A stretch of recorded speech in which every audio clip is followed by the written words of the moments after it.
So we're talking about a weird congressional tradition in Washington State today on the pod. And so I was asking, like, what weird public radio traditions do we have around the office? And unfortunately, the answer, I kind of wish I hadn't asked. You know, I regret it because the answer is sitting right in the palm of my hand. You really opened up the Pandora's box here, yeah. Or mug. Can you describe this mug to us, to our listeners? All right. Scott is holding what's known as Flopsy, which is a jester-themed holiday mug with like Mardi Gras colors. The jester mug is wearing a hat with jingle bells on it. It has a Mona Lisa expression. Can't tell really what the expression is. And Scott, just before you ask, we do not know whether this is a malevolent force that will enact some kind of retribution on you for stealing this from your colleague's desk. Yeah. We're not sure. Where does it come from? Where is it going? What does it want from us? So Flopsy appears on different KUOW and specifically Soundside team members' desks. Unclear what the mode of transport is. It is like dematerializing, rematerializing where it's needed most, basically. And the thing is that you said Mona Lisa look. Mm-hmm. I don't get that. I get this mug knows something that I don't know. It knows the time and manner of my death. Wait, Scott. Wait, hold on. What was that, Flopsy? Wait, Scott, Flopsy Libby has taken Flopsy. Flopsy wants to tell you something. Oh, okay. 1, never move me from that desk again. 2, it's time for Sound Politics. Hey! Welcome to Sound Politics. I'm Libby Denkmann. And I'm Scott Greenstone. And in politics right now, it feels like everything is shifting all the time, right? Like federal agencies dismantled, educational funds frozen. Tech broligarchs breaking into data storage centers of private citizens. All that. And a lot of it hitting home here. We're going to talk about how the changes at the United States Agency for International Development hit here in Seattle, right, home of the Bill and Melinda Gates Foundation. We're talking about how some legislation here in Washington regarding Tesla could mess with Musk-opoly, an Elon-opoly. I can't decide what works better. I like Musk-opoly. Okay. Don't forget, too, a local far-right figure just got nominated to run the National Counterterrorism Center. Yeah. We also wanted to remind ourselves, honestly, that not everything is shifting sand and deep chasms of division. We're going to talk about one bipartisan Washington state tradition, not Flopsy, a little less disturbing, that has improbably withstood the test of time. It involves an ugly duckling and the inventor of pickleball. That's a tease, everybody. That's what we call a tease in the business. We're also going to answer a cool question from a listener, right? That is right. Yes, about a different shift, a slower one, but no less important, LGBTQ plus representation among lawmakers. So grab your bags. It's a grab bag episode. Grab your totes. It's a grab bag episode. You know who always comes with a tote bag ready is Jeannie Lindsay, KUOW's government reporter. Hey, Jeannie. Hello. I did not get the tote bag memo this morning. I actually don't know anything about your tote bag activities, I'll be honest. So, Jeannie, we're going to talk some in this first part about federal funding and big question marks next to it. The Trump administration has announced these freezes. They've backed off other freezes. Just yesterday, new U.S. Attorney General Pam Bondi announced an order ending DOJ funding to sanctuary jurisdictions. And that would seem to include Washington State and maybe Seattle. So, question marks about the next steps there. Head Start programs here in Washington State had their funding interrupted by Trump's big OMB freeze on grants and loans. That was later blocked by a judge. It just feels like every day, Jeannie, there are these pauses, and then the pauses are being paused or retracted, or a judge steps in. It's a sensory onslaught, and a lot of questions are floating around for local officials, I assume. What is the vibe in Olympia right now? I mean, on its face, it feels pretty normal, as it can be during session. Lawmakers are focused on meeting their policy deadlines that are starting to come up now. There are various people and groups coming here to lobby for their particular causes. Last week, there was the gooey duck Speedy from Evergreen State College, their mascot, for Higher Education Advocacy Day. And I was surprised to see a hot dog-looking thing walking up the steps, but also not surprised at all, because that's the type of thing that happens around here. But behind the scenes, or, once you dig in a little bit past the surface, people are worried and stressed out about some of the things that are going on at the federal level. Lawmakers are getting a lot of calls from folks about what's going on, the various executive orders, the money questions, and officials are trying to figure out what they can do about it. They're just trying to get more information about how all of these things happening at the federal level are even working, like what the actual word is, and then also how they'll impact things here. And we're going to learn more, I think, about all of that later this month, and especially when they get into budget conversations in March and like through the rest of session. But it's definitely something that's sort of percolating in the background. And every now and then lawmakers will come out with like a statement of, about supporting trans people and the LGBTQ community or immigrants, which have been some of the subjects of these early actions from the Trump administration. So certainly not being ignored, but, there's a lot going on just behind closed doors or in the background as well, in addition to the normal stuff. Yeah, and I just want to add a note on that. Bondi's announcement just came yesterday, so we, again, don't know what's going to come down the road from DOJ. But an example of a federal grant that just came in December, went out $2.6 million to various cities across Washington state. One of them, Bellingham, $40,000 to support adding more bicycle officers and de-escalation equipment, as well as ensuring each officer has a ballistic vest there. So that's an example of the way that federal dollars trickle down to local jurisdictions that now may be under the microscope, depending on their policies locally and whether it conflicts with the Trump administration. I want to talk about something that, certainly affects us in Western Washington, but really also just has wide, far-reaching international impacts. President Trump wants to dismantle the federal organization that provides humanitarian assistance to other countries, USAID. He put dozens of senior officials on leave. He laid off thousands of contractors. He put a freeze on billions of dollars in humanitarian assistance to other countries. Libby, you've done a couple interviews about this on your other show, Soundside. Seattle is a hub for global health and development work. How are these moves hitting home in Seattle? Right. There's this battle going on over foreign aid. Trump immediately froze it all and ordered a 90-day review with an executive order on his first day in office. Pretty soon after that, Marco Rubio, the new Secretary of State, put out this stop work order for contracts across the globe. So soup kitchens in Khartoum, tuberculosis clinics in Thailand, everything stopped. And Rubio has since said there is a carve-out for life-saving programs like food aid and medicine, but nobody knows for sure which groups get that exemption. They're having to apply. There's no set process for that yet. So at USAID, as you said, many contractors have already been laid off once the funding dried up. Hundreds of employees are being put on administrative leave starting Friday. So a lot of that foreign aid money that flows through NGOs here in Seattle, it's at risk.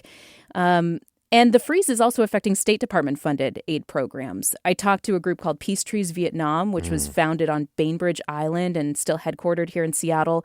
They've been removing old unexploded ordnance in Vietnam for decades. Wow. And these are mostly weapons that the U.S. government left behind, like landmines. Right now, these workers have been told they cannot work. So if a kid in Vietnam comes across an old bomb, for example, like cluster munitions, the Peace Trees folks can't respond to that emergency call out, which typically happens about 5 times a day. 5 times a day? Right. Oh, every day? Yes, that's what Peace Trees told me. They remove 1,500 ordnance a month, and that has all stopped. So I thought there was a carve-out for life-saving programs. It doesn't, getting rid of bombs count as a life-saving program? Peace Trees says not so far, and that's what's confusing them. They are trying to save their staff who put their lives on the line to remove these bombs. The group's attempting to make the case that this is work that aligns with the whole America First agenda. It's a big element of U.S.-Vietnam relations and U.S.'s reputation in Southeast Asia to clean up really this, old ordinance that, again, we left behind in the war. But when we spoke, Peace Trees hadn't heard anything back about any review process for the America First agenda. So again, no way forward for them currently, which points to a bigger problem. Bill Gates went to the White House yesterday to argue this larger case for USAID. The Gates Foundation, headquartered here in Seattle, of course, they've been a longtime partner with the agency. Gates says he told Trump which he had just a brief meeting with Trump, but a longer one with Susie Wiles, the White House chief of staff, that these billions in foreign aid, they're money well spent and important to U.S. national interests. But Elon Musk, he has targeted the agency as some kind of haven for radical left-wing politics, and he's even claimed that it's a criminal organization. I also talked to Seattle area Congressman Adam Smith about this week. He's a Democrat, my former boss, by the way. I always disclose. He says that the funding cutoff is illegal, that it's not in the power of the executive branch to stop payments that Congress has already approved. Right. I've talked to lawyers about this before. Constitutionally, the president is supposed to spend the money that Congress allots, right? So it's called this impoundment thing. I feel like we're going to be hearing a lot more about this. Yeah, definitely. It's, according to precedent and law passed during the Nixon administration, if Congress sets it aside, it's up to the White House to spend it. Trump's folks, though, say that they welcome a fight in the court over this. They want to go all the way to the Supreme Court. They're really hot on expanding presidential power here. By the way, Representative Smith also argued that these broken promises from the U.S. that are going on right now all over the world, they're hurting America's long-term relationships worldwide. They're fueling instability. They're ultimately helping Russia, China, Iran, America's enemies. And it's only less than 0.5% of the budget, Smith makes the point of saying. And he says that money goes a long way. This is one big fight Elon Musk has been picking in D.C. in the past 3 weeks. But here in the other Washington, in our Washington, many people are really angry about it. Right, Jeannie? Yeah, I mean, as all of this has been going on, there has been also just protests and people who are trying to, call this out themselves. They're not elected officials, they're just regular people. So, I covered this protest yesterday. It was one of the 50 states, 50 protests one day, the 50501 group. And in here in Olympia, there were hundreds of people covering the lawn. And the thrust of the protest was, really focused on Trump's actions in office so far, protesting Project 2025. But there were a lot of signs and chants about Elon Musk as well. People were talking about how Elon Musk needs to be impeached, sort of this reference about like how a lot of people see him as having more power over Trump than Trump as the president of the United States. People criticizing the fact that Elon Musk has so much power in D.C., but he's unelected. And there were chants of, Trump and Musk are stealing from us. So even though the focus of the protest was really sort of it started as a protest focused on Trump and anti-Project 2025 with Elon Musk's role in all of this and the things that he's been doing, being empowered by the president. A lot of anger, I guess, about that and calls, honestly, from these protesters for Elon Musk to be investigated because he just has so much authority. And people, I think, are afraid, but also just really angry. Scott, you reported on another thing that people are kind of interpreting as a Washington state thumb in Elon's eye, and it has to do with his car company. He's been really into the public sector lately, but remember, he does own a car company and various CEO. other companies. Tell us about this Washington state legislation that would actually end a loophole that favors Tesla.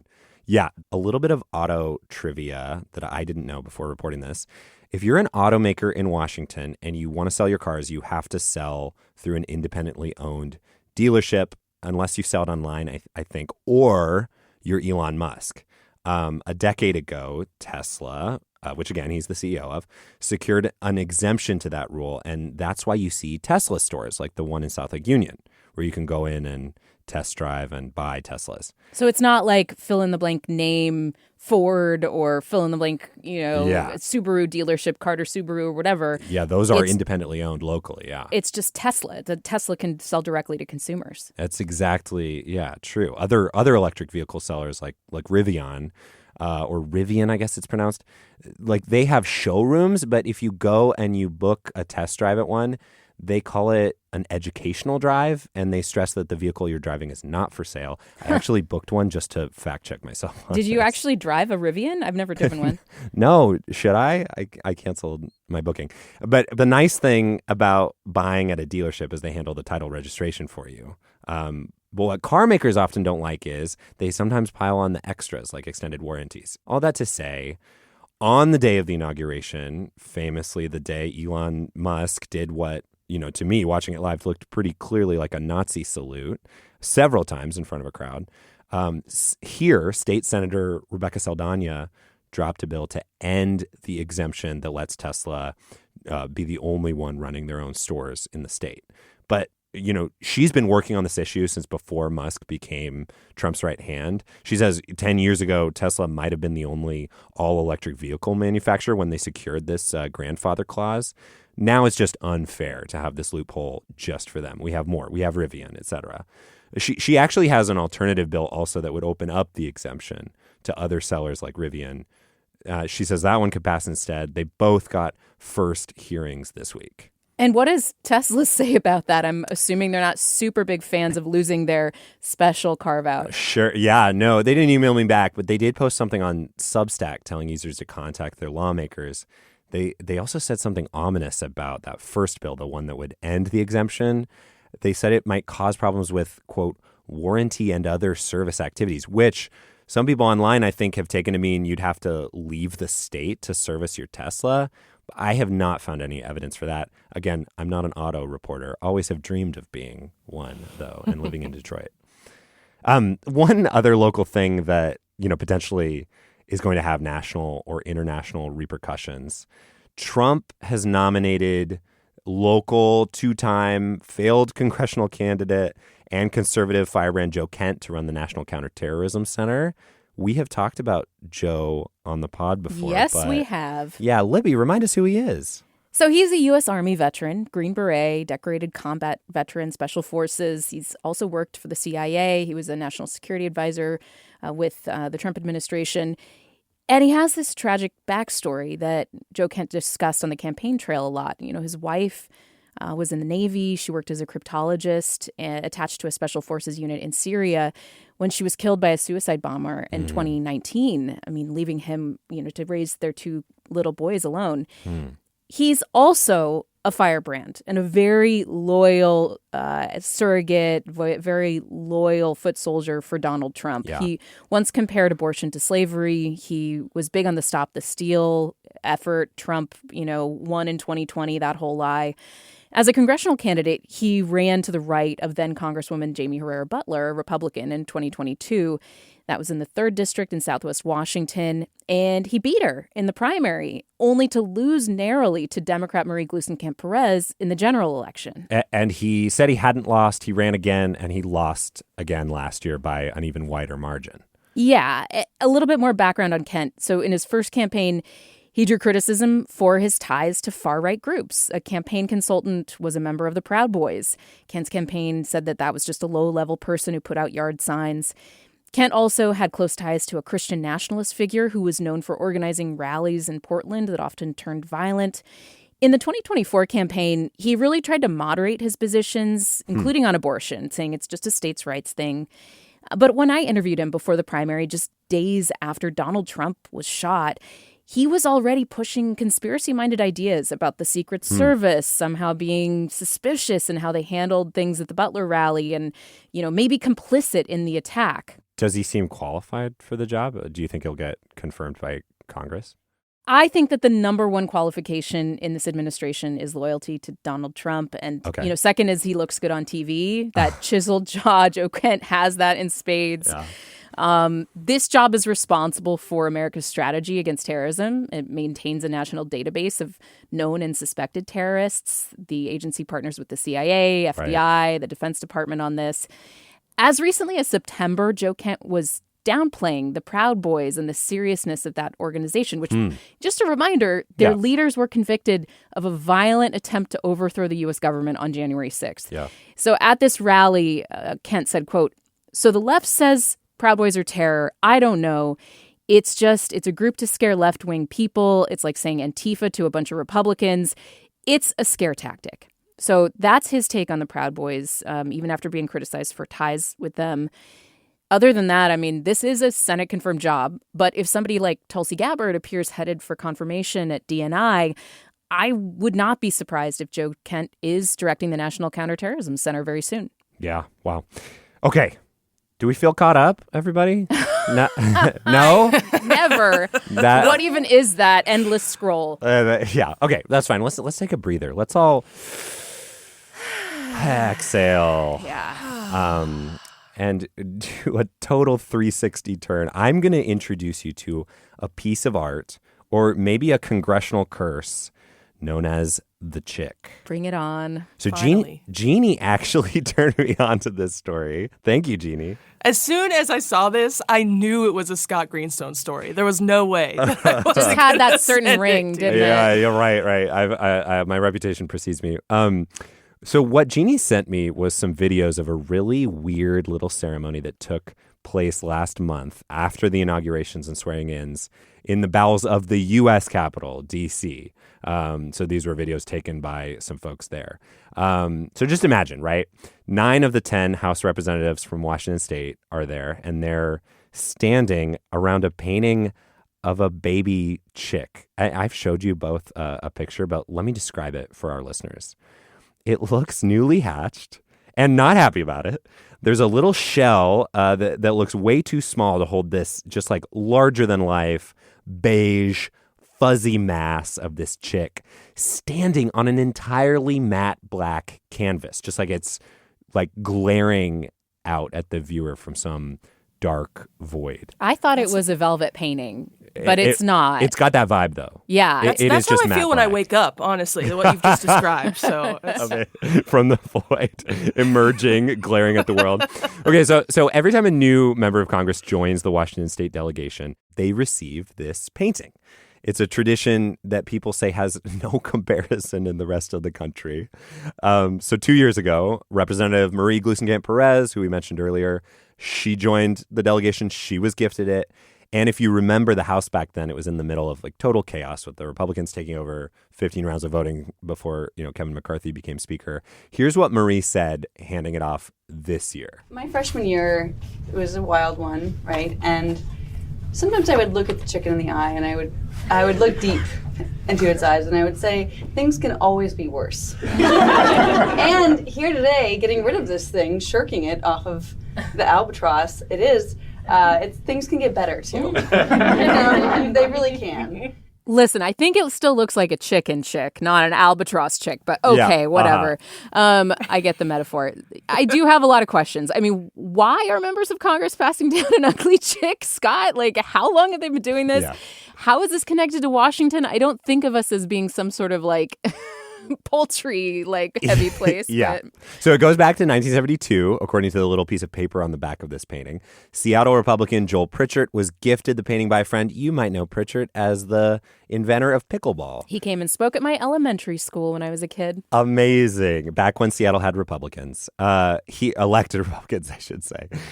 So Pritchard decided, I think as a joke, although I hear different versions of the story from different people, to give it to the newest member of Congress, Democrat Norm Dix, baby chick, new congressman, etc. And a tradition was born. Okay, but once they get it, where does it go? Where do they hang it? That's a whole thing. So Derek Kilmer, someone told me, hung it above his water cooler. Dan Newhouse put it in his bathroom.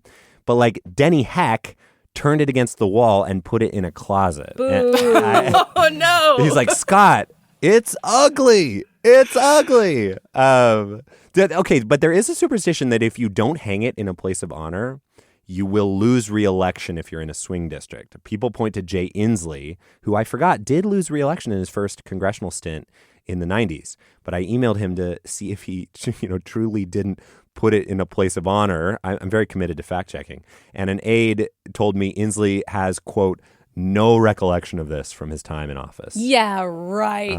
I'm not buying it. He also didn't sign it on the back. Oh, that's... This how is could awesome you forget a face like that? Yeah, how could you forget the chick? I love this. I love everything about this. I just want to say, maybe this is my controversial take, but I think it's kind of cute. I would love to hang that somewhere. You're not the only person who has said that to me. I don't know, guys. I think it has a certain je ne sais quoi, and if you're going for the sad clown type painting, I think this would go really well with that. I said the same thing. Someone called me yesterday to tell me that it's uglier in person. You have to have the full experience. The intensity of the color and the chick's gaze just doesn't translate on a photo. Yeah, and if you're trying to consider this yourself and make, come to your own conclusion about this, I'm going to post a link to my story in the show notes. You can decide for yourself. In fact, tell us your opinion at soundpolitics@kuow.org or don't. You don't have to. I also think that describing it as horrific and monstrous is part of the joke. So a former aide to Norm Dix, Tim Thompson, told me this. I think it all tests the members' sense of humor, and I think the trashing of the painting is part of the tradition. It's part of the joke. It's kind of like, regifting Christmas presents. He quoted Ted Kennedy when he said, "It is important to take issues seriously, but never to take ourselves too seriously." And I bring that up because it has kind of gathered this symbolism over the years as Congress has gotten more dysfunctional, right? Like now Lieutenant Governor Denny Heck, who put it in a closet, he told me it harkens back to a more bipartisan era in Congress, right? Like a time when the state's Republicans and Democrats used to have regular breakfasts together. And he said, I'm paraphrasing, but, they put their state before their party. They were Washingtonians before Democrats and Republicans. And this year, there are two new members of Congress, a Democrat and a Republican, and they're going to share it. In fact, if you really want to see it in person and decide whether it's ugly or not, if you are traveling to D.C. next year, Democrat Emily Randall told me she plans to put it, when she gets it, in her congressional office bathroom, which she just opened to the public. She put an all-gender restroom sign on it as a response to House Republican rules about bathrooms and transgender folks. So in 2026, if you are near the Longworth office building, you can see it for yourself. Okay, I'm glad you brought up Representative Emily Randall because that dovetails really nicely into our listener question, which mentions her. Hey, Sound Politics team. This is Rob calling from the city of Destiny, Tacoma. And I had a question for you all. I am an openly gay man, so I track a lot of queer politics and stuff. And it seems to me that nobody's really talking about how much sort of queer political power there is in Washington state right now.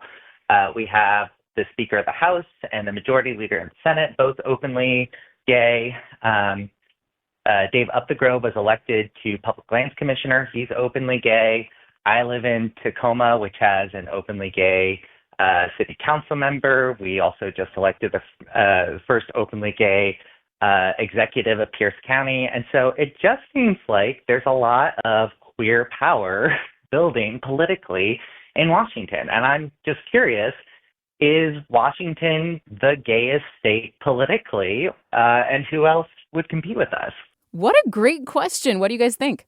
I mean, it feels totally right that Washington is pretty gay. I say that as also a queer person myself. But Randall is the first queer Latina in Congress. And here in Olympia, Jamie Peterson, the Senate Democrats' majority leader, and he's a gay man. And Lori Jenkins is the Speaker of the State House, which is pretty significant. Yeah, totally. Yeah, I took a little time to look into this.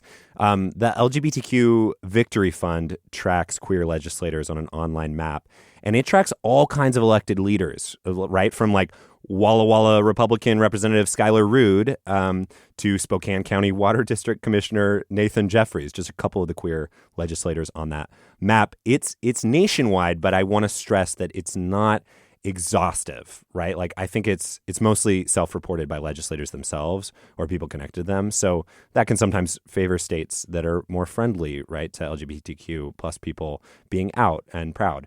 So the Victory Fund, I guess my point is the Victory Fund doesn't ask you can't ask every water district commissioner in the country where they land on the Kinsey scale, right? Rude. Although I'd love to, but it's the best. It's the best tracker I found. And so on that map, if you add up, all the top ones, we fall at number 7 nationwide with 47 LGBTQ plus legislators. Some of the states ahead of us are larger states like Ohio and Michigan. California obviously is number 1 with over 200 legislators. So if you control, I did a little bit of back of the napkin math. If you control for how many registered voters we have, then we jump ahead of those bigger states. And then we're competing with states like Oregon, Massachusetts, and I know it's not a state, but the District of Columbia. So in answer to your question, Rob, which thank you, great question, we're definitely up there. We're in the top 10. We're competing with some states you might expect, like Oregon, California. Some you might not.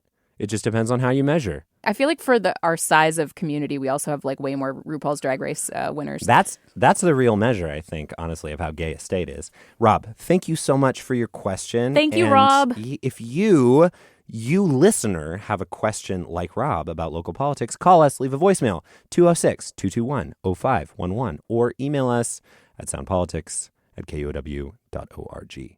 Jeannie Lindsay, thank you so much for being here today to go through this grab tote bag episode of Sound Politics. Yeah, you're welcome. This was fun. And today's episode was produced by Alec Cowan. It was edited by Gabriel Spitzer. I'm Scott Greenstone. And I'm Libby Denkmann. Thanks for listening, everybody. We'll be back with Sound Politics next Thursday. The show, by the way, it's only possible through donations from folks just like you. If you would like to give to the show, KUOW.org/politics is the way to donate. You can also go in our show notes to check out that link. See you next week.